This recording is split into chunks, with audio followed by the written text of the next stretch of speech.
Hey guys, welcome to this week's episode of the AskDomThat podcast. Hopefully, you've had a wonderful week. And how much better would your week be if you liked, subscribed, shared, or just whatever you do to the other podcasts that you really enjoy? Just do it to this one too.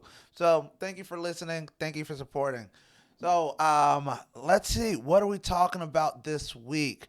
I got a great question. And the question is, Dom, what is the most challenging thing about starting and running a business? And I have an answer for that that's hands down, no debate. I didn't have to think too hard about this one. I know what the answer is. The hardest thing about running a business is, without a doubt, employees that you have to hire and make them believe in your vision. Hiring and managing employees is the most difficult thing in running any business. So you have to make sure you master that skill set if you want your business to succeed. Well, let's start off with how it typically looks like.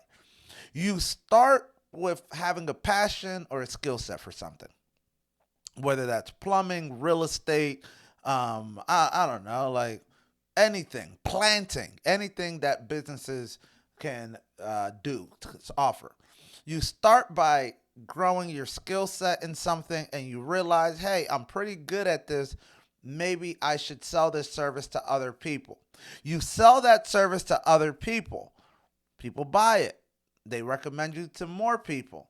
And you're like, man, you know what? I'm really good at planting and doing gardens, and I'm getting busier. Now I'm going to have to hire people.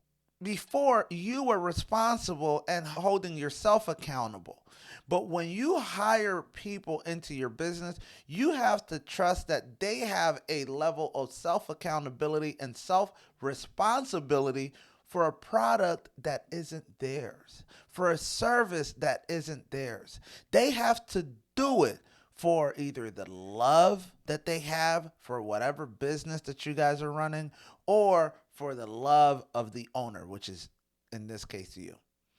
I've had more headaches with hiring employees and keeping them than any other part of my business, especially when it comes to just your average work, in some cases low income work, entry level work, something that you're not paying somebody $150,000 a year to do. In which case, yeah, it's easier to keep people.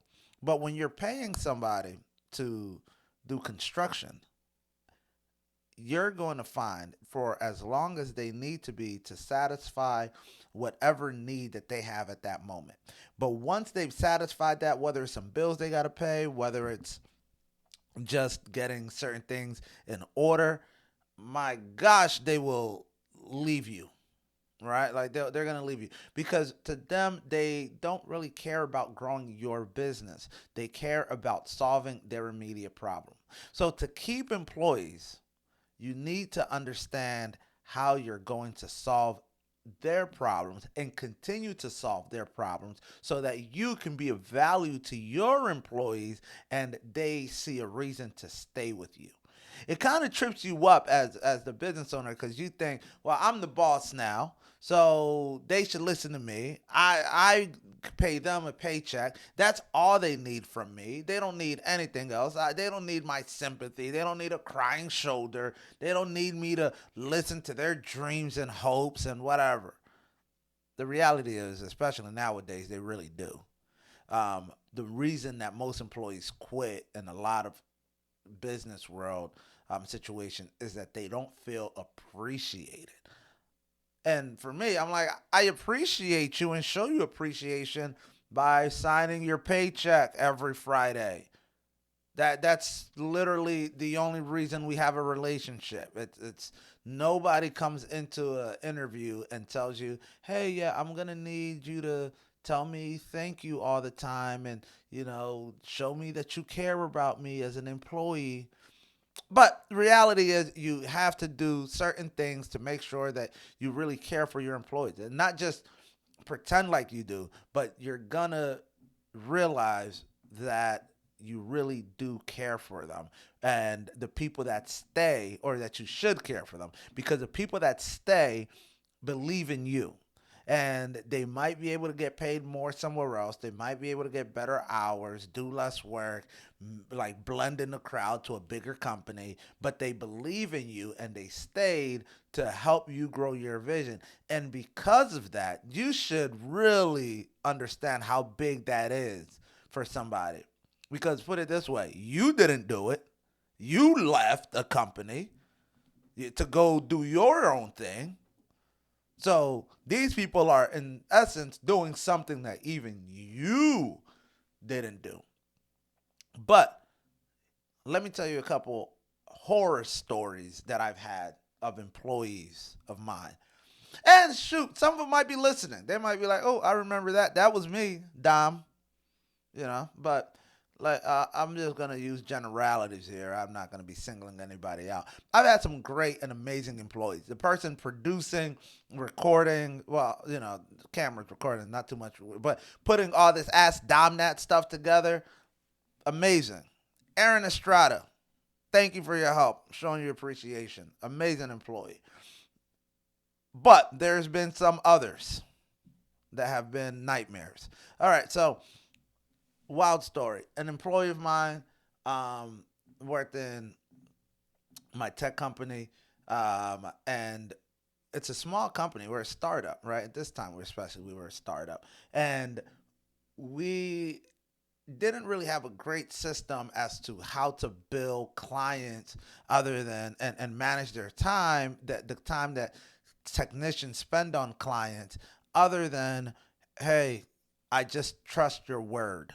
Right, technician, tell me how many hours you spent on this client and on this problem, and I'll take your word for it. That's how much we will bill the client for. And if you spend more time than our rubric states that you should, because it's a more difficult problem, you get paid a little bit more, right? Like overtime, and that's a standard. Okay, great. But this particular technician didn't feel like he was getting paid enough, so he wants to do more overtime and this and that. Well, the thing about having consultant clients is you can't just give people overtime to give them overtime, right? I need to be able to bill your overtime to somebody. So I can't just give you overtime to stock boxes or something like that. No, I mean, I can find some other work for you to do. But the reality is I can just get you to do that during 9 to 5, where I just pay you regular hours and you're not, juicing me for a time and a half or whatever. So what does this employee do? Well, I can't pay him more per se. And then I realized he doesn't really ask or persist or whatever the case is, and I wasn't mean about it. I made sure that he got some hours here and there, and I made sure to keep his calendar full, and we're still a small company and a startup, so I wanted to do right by them, but need to understand that we didn't have a lot of money either. Okay, well, you know what, fast forward now a couple months later, and my accountant is auditing our books. We're reconciling some stuff, and we're realizing that there are some checks that just don't add up. And this technician, who had unrestricted access to all of our clients' data, all of our clients, accounting, computers, realized, whoa, he was writing checks to himself, going right into the piggy bank, into our checkbooks, whatever, and writing checks to himself. So I'm like, man, you know how big of a headache that is from an accounting standpoint. First and foremost, now I got to pay my accountant to wind back the tape, break all this down, figure out what, because it wasn't automatic that, like, okay, this is what's happening, somebody's embezzling money. No, you have to do a forensic investigation when you start realizing things aren't adding up. That costs you money because an employee decided to take, things into his own hands and pay himself directly. It wasn't even that smart or great. But either way, it costs you money when your employees make mistakes and do stupid things. So half of your job is to make sure your employees know how to do their job and avoid doing stupid things. If they can just do their jobs and not do anything stupid, your company will succeed. This employee did something stupid. Now I had to get, this is check fraud. It's all sorts of security breaches on our side. I mean, he had access to it, but he wasn't using it as I intended him to. Now there's another issue. Well, we have clients that this person has access to their data. Yeah, we can change. I mean, we can change passwords. We can change server. There's a lot of clients. Might miss something. What's to say that he's not only stealing our money but also the client's money? So now I'm worried. There's liability insurance. Now I got to talk to my lawyer. I'm talking to my accountant. I'm talking to, our operations manager. And instead of focusing on growing the business, I have to focus on this employee that's stealing from me. And that right there can crush a small business. And that's just one. The other one had another employee working, supposed to be working from the office, but he's not making it to the office. I'm like, man, what's going on? But I call him, hey, what's going on? Right? Your manager, whatever. I mean, it's a small company at this point, so it's really not necessarily a lot of emails. I can see everybody from an office standpoint, but tells me, hey, I'm having car issues. Think dead battery. I try to change my battery. I can't make it to the office. So I'm thinking to myself, what? It's been 3 days, right? Like it's not even like you took the days off. It's just been 3 days. You've had a battery issue for 3 days. It just so happens that one of my first jobs ever was working in a garage. I was a mechanic. So I know that a battery issue is not supposed to take you 3 days to fix. Um, yeah, I had to this and that. I'm like, okay. And you know what? I worked with these guys quite a lot. So if they had an issue, it's something I could have helped them with, whether that's me paying for a new battery if they didn't have the money, or helping them fix the battery because I had experience. It's not anything out the ordinary for me to help these employees with problems that weren't necessarily related to their job. So on day 4, still didn't come to the office. Hey, yeah, we tried this, and that. I got somebody that's supposed to come and take a look at the car. They told me it's not the person told me it's not the battery, it's something else. I decide at that time to drive to this employee's house because something wasn't adding up. I drive to the house and it was about 10 something in the morning. Knocked the door and they were still like half asleep. Still half asleep. I'm like, well, you're supposed to be clocked in, even working from home, an hour and a half, 2 hours ago. Everybody, I'm having a hard time getting a hold of you. So apparently, you're just living a good life over here while the rest of us got to kind of pick up your slack. But that's okay. I overlooked that. I didn't necessarily fire him on the spot. I'm like, let's fix your battery issue, for Christ's sake. I have my car. Let's take out. Let's just your half your day today is completely pardoned, and we're gonna dedicate my time and my day to fixing your battery issue so you can get back to work. We get to his car, and lo and behold, he did not know where his battery to his car was. We opened the hood of the car, and it just so happened to be one of those cars, BMW, that I think it was a BMW or Lincoln, but it didn't have the battery in front. It had it, and we looked, and the look on his face when he opened the hood and didn't see the battery, I knew then and there that he never even tried to fix it. He never even looked at it. He didn't even know where this battery was located. He didn't have anybody. So now I'm thinking to myself, well, what do I do? You blatantly lied to me. I can call you out right now and say, hey, look, this isn't working out. Of course, I would love to do that, but the reality is when you're running a small business, there are things that need to get done. There are projects, there are deliverables, and I don't have the time to interview new people. So, yes, I would love to fire you, but it's a really bad time to fire you. So, I need to fire you next week because this week is a very busy week for me. So, I happen to be a mechanic prior to, me starting my company. I'm like, okay, I know where your battery's at. Let's take your back seat out. Boom, it's under your seat. And he's like, oh yeah, that's where it is. He's trying to give me an excuse of why he couldn't find it. Okay. Oh, the guy who came out, I actually didn't see him looking at it myself. He just did it.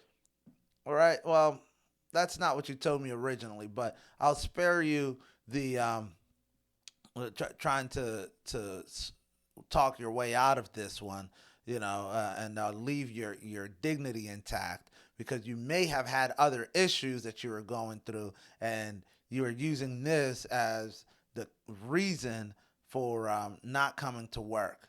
Whatever. We fixed his battery issue.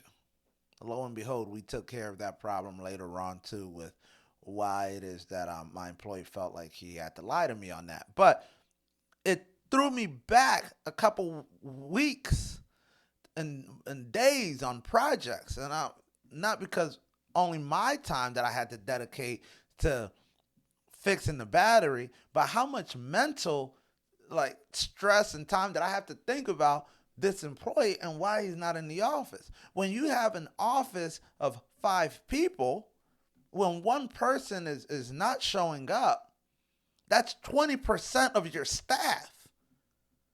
20% of your staff isn't showing up and being productive. Now somebody else doesn't show up or be productive, or even if they are showing up, they're stealing your time, but because they're on social media, they're not really doing their work. That's now you're looking at 40 something percent of the staff. That's a mutiny at that point. You can't let your employees run your business to the ground. You have to find where the issues are early and fix them fast. When you have situations that you know your employees are doing something that doesn't benefit your business, it's just best to call them out right away. They're not going to fix themselves, and they're never going to care for your business as much as you do. And you should never expect them to. You should be the one that is the front runner for everything good and everything bad. So if the good is you make a lot of money in your business, great. You're going to benefit most from that. And if the bad is you have to let everybody go and tell them you guys just aren't cutting it anymore, you have to do that as well. I've had an employee, okay, the battery guy, that's whatever. I had another employee, this one live in property. He was part of my construction team and property management. Um, and long story short, he had schizophrenia. I hired him to do work in my building, and the work was getting done. Seemed like a decent enough guy. He had some past history, arrest records, and I gave him a shot. Right? Like, I mean, there's what can you really steal when you're putting up sheetrock and painting and stuff? Okay, yeah, you can steal my paintbrushes, but I mean, I'll take my chances, especially because I couldn't find a lot of good other contractors and handyman, whatever the position was. So he's working with me every day, 40 hours a week, full time gig, um, property management for my property. It starts great, and then he wants more work, wants more money. Well, I'm not gonna. The whole point of having a building is eventually the work reduces. My expenses reduce. Once you fix things, I don't expect that more issues will arise. So I don't know if he was sensing this, but all of a sudden things in my building start breaking. And then tenants start telling me, hey, the mailroom is missing. Well, how is it missing? Actually, ironically speaking, the first day he started, a package was missing. The first day. And I didn't think it was him. You know, we had another tenant that we were evicting. So I thought maybe the tenant that we were evicting was becoming vindictive and stole a package or something because we had issues with that. But lo and behold, um, we later find out that this guy not only stole the package, he was damaging things in my building. He was breaking doors. The state trooper, I got a phone call from the state trooper one day because they told me they found a lot of debris and mail on the state water authority property or something like that got washed up, and the address was to my building, and they through public records to look up, they found me. And I told myself, no, how did that happen? Well, remember the guy that we evicted? Yes, we evicted him. He left this place a mess. My handyman, whatever contractor, um, his job was to clean it out. And we have a trash depot where you can go and take all the trash to dump it. And we had a trailer, two trailers worth of trash out of this unit to dump. Um, and this trash depot only takes cash. So I had to send my guy money so that when he gets to the trash depot, he can dump it and pay them trash. I sent him the money. He told me, oh, yeah, well, I went and I dumped it. Took care of it, boss. It wasn't until a week later that I find out that not only did he not dump it at the trash depot, he dumped it somewhere on the state property. So now it becomes a misdemeanor, felony, whatever. I have to now get more lawyers involved and prove that I'm not littering on state property, on government property. They tell me that this guy is has a stolen truck that was at my building or something like that. The material that I bought from Home Depot. This is before we had a Home Depot contractors account. He told me, "Hey, boss, we can, instead of getting the materials from Home Depot, I have a an outlet that I buy stuff from. We can buy it there. It's cheaper. I'll bring the stuff if you just pay me, my guy." Boom. Basically, the good old rigmarole. And sometimes you're suspicious. Remember, this is early on me working with this guy. So I'm thinking to myself, yeah, everybody has their connections. Some of them have been legit. I've worked with people that just happen to know people that work in the industry, whatever. Well, so I'm thinking it's all good until Home Depot calls. It's like I got all these phone calls in the same week.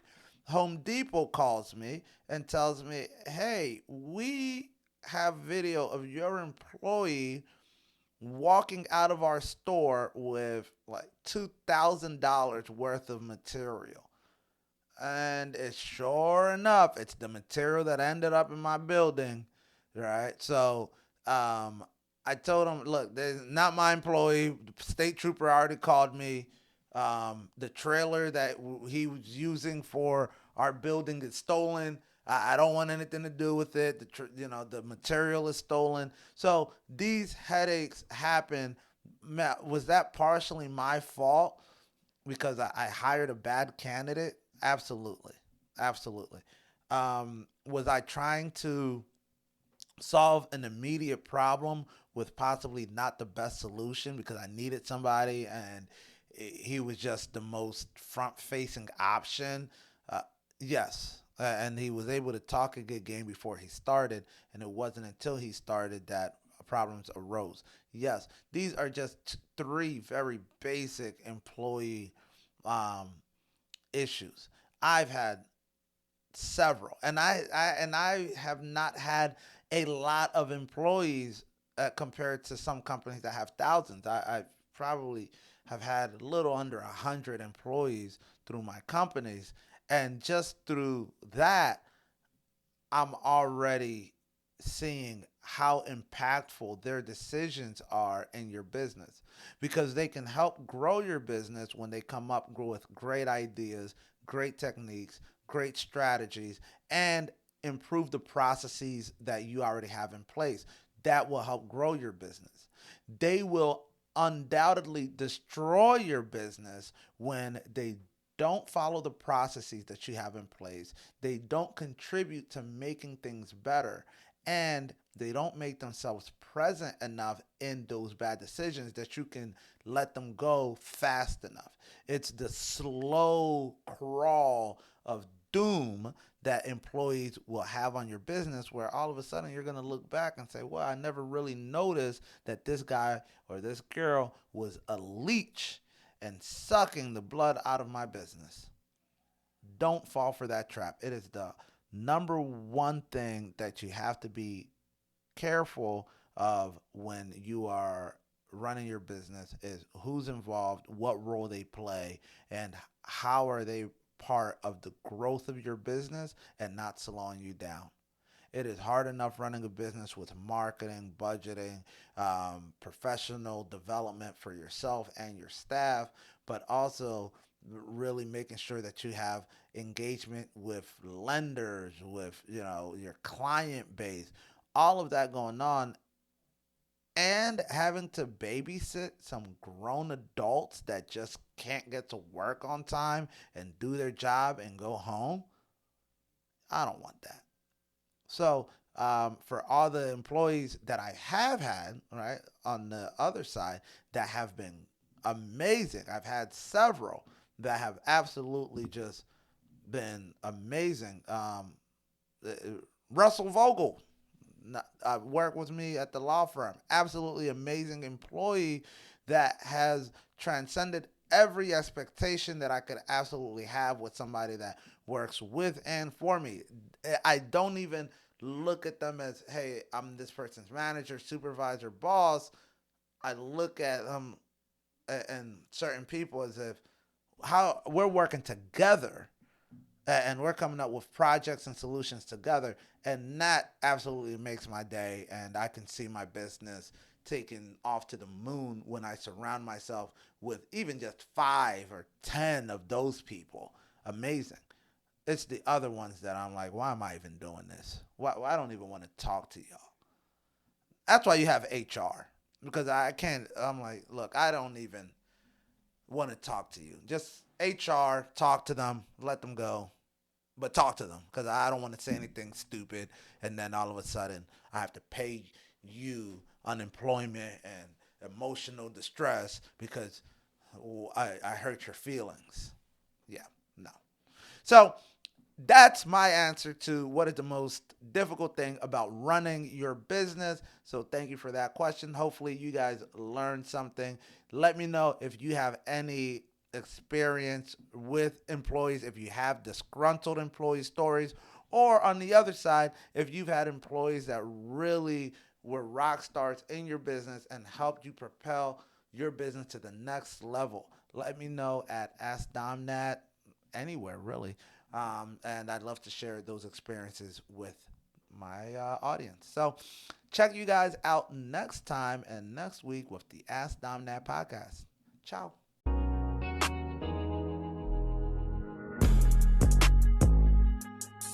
The AskDomThat podcast is provided for educational, informational, and entertainment purposes only, without any express or implied warranty of any kind, including warranties of accuracy, completeness, or fitness for any particular purpose. The information contained in or provided from this podcast is not intended to be and does not constitute financial advice, investment advice, trading advice, or any other advice. The information discussed is general in nature and is not specific to you or anyone else.